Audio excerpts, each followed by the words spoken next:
ಮುಂದುವರಿಯುತ್ತಾ ಸಿಂಹರಾಶಿ. ಏಪ್ರಿಲ್ ಮಾಸವು ಸಿಂಹರಾಶಿಗೆ ಸ್ಪರ್ಧೆಗಳು ಏರ್ಪಡುವ ತಿಂಗಳು. Gear up your self. ನಾನಾ ಬಗೆಯ ಕಾಂಪಿಟೇಟಿವ್ನೆಸ್ ಜಾಸ್ತಿ ಆಗುತ್ತೆ. ಸಿಂಹರಾಶಿ ಅಂದರೆ ರವಿಯ ಸ್ಥಾನ. ರವಿಯು ಉಚ್ಚದಲ್ಲಿ ಕೇಂದ್ರದಲ್ಲಿ ಸಂಚಾರ ಮಾಡ್ತಕ್ಕಂತಹ ಸಮಯ.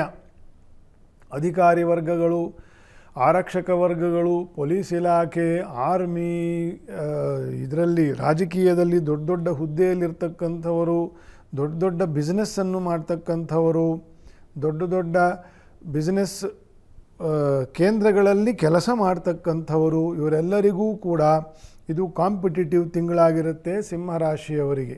ನಾವು ಅದಕ್ಕೆ ತಯಾರಿರಬೇಕು ಮಾನಸಿಕವಾಗಿ ಅಂತಂತ. ದಿಢೀರ್ ಚಾಲೆಂಜಸ್ಗಳು ಬರ್ತದೆ. ದಿಢೀರ್ working hours and working pattern change ಆಗುತ್ತೆ. ಶನಿಯ ಬದಲಾವಣೆಯಿಂದ, ರವಿಯ ಮತ್ತು ಗುರುವಿನ ಕೇಂದ್ರ ಸಂಚಾರಗಳಿಂದ ಸಿಂಹರಾಶಿಯವರಿಗೆ. ಅದಕ್ಕೆ ನಾವು ಏನಾದರೂ ಒಂದು ಮಾನಸಿಕವಾಗಿ ನಾವು ಅದಕ್ಕೆ ತಯಾರಿರಬೇಕು ಸಿಂಹರಾಶಿಯವರು. ಆವಾಗ ಅದರ ಅನುಕೂಲವನ್ನು ಪಡ್ಕೊಳ್ಳಬಹುದು ಅಂತಂತ.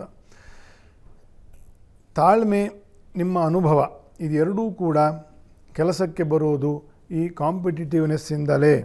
ಇಲ್ಲದೆ ಹೋದರೆ ನಿಂತು ನೀರಂತೆ ಇರ್ತದೆ. ಏಪ್ರಿಲ್ ತಿಂಗಳಲ್ಲಿ ನಿಮ್ಮ ತಾಳ್ಮೆಯನ್ನು, ನಿಮ್ಮ ಅನುಭವವನ್ನು ಹೊರಗೆ ಹಚ್ಚಲಾಗುತ್ತೆ.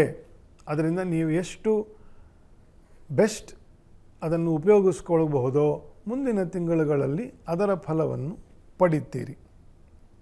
ದುರ್ಗಾದೇವಿಯ ಆರಾಧನೆ, ನಾಗದೇವರ ಪೂಜೆ ಇದನ್ನು ವಿಶೇಷವಾಗಿ ಮಾಡಿಕೊಂಡು ಹೋಗಿ.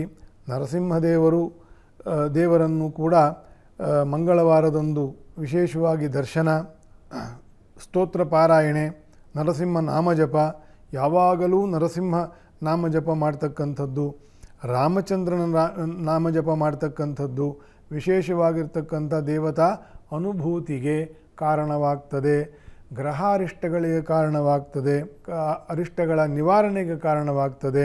ಅಷ್ಟಮ ಶನಿಯೂ ಕೂಡ ಶುರು ಆಗಿರುವುದರಿಂದ ನರಸಿಂಹದೇವರು, ದುರ್ಗಾ ಮತ್ತು ನಾಗದೇವರ ಪೂಜೆಯನ್ನು ಅನತಿ ಕಾಲದಲ್ಲಿ ಒಂದು ವಾರ, ಅದೊಂದು ವಾರ, ಇದೊಂದು ವಾರ ಅಂತಂತ, ಮತ್ತು ಬೆಳಗ್ಗೆ ಸಂಜೆ ಆ ನರಸಿಂಹದೇವರ ಪ್ರಾರ್ಥನೆಯನ್ನು, ನಾಮಜಪವನ್ನು ವಿಶೇಷವಾಗಿ ಮಾಡಿಕೊಂಡು ಹೋಗೋದು ಸಿಂಹರಾಶಿಯವರು.